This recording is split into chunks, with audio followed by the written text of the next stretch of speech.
থালাপতি বিজয় যখন রাজনীতিতে চলে এসেছে তখন কিন্তু তিনি বলেছে যে আমি অভিনয় ক্যারিয়ারটাকেই ইতি ঘোষণা করছি, দক্ষিণ ইন্ডাস্ট্রির এক সুপারস্টার। তো ওই জায়গা থেকে কিন্তু আসলে রাজনীতি এবং অভিনয় জীবন বা শিল্পীর যে সত্তা দুটো কিন্তু একেবারেই আলাদা, একেবারে আলাদা। একেবারে আলাদা। আমি এবার একটু কাজের একদমই খুবই ডিফিকাল্ট। আমি একটু কাজের আপডেট শুনতে চাই, রোশনকে কিভাবে পাবে দর্শকেরা নতুন বছরে? নতুন বছরে আজকে তো মেকআপ ছবিটি মুক্তি পেয়েছে, আমার বছরের সূচনা হয়েছে এই ছবিটি দিয়ে।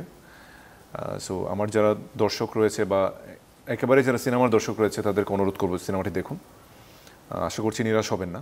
আর এর বাইরে আমার প্রায় 5 থেকে 6টি সিনেমাই আমার মুক্তির অপেক্ষায় রয়েছে।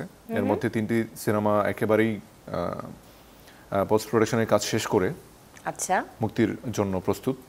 এর মধ্যে পুলসিরাত রয়েছে, রাখাল সবুজ হচ্ছে এটার পরিচালক, আমার বিপরীতে বুবলি অভিনয় করেছে, এবং সেই সঙ্গে অনিরুদ্ধ রাসেলের জামদানি ছবিটা রয়েছে আমার। এই ছবিগুলো একেবারেই আমার গতানুগতিক যে রোশনকে আমি এতদিন প্রেজেন্ট করে এসেছি পুরোপুরি নিজেকে ভেঙে ভিন্নভাবে উপস্থাপন করার চেষ্টা করেছি। খুবই চমৎকার দুটি গল্পের সিনেমা। আর জামদানির বাইরে প্রেমপুরাণ ছবিটি রয়েছে হাসান শিকদার এবং মাসুদ মহিউদ্দিনের। এই 3টি ছবি একদমই মুক্তির জন্য প্রস্তুত।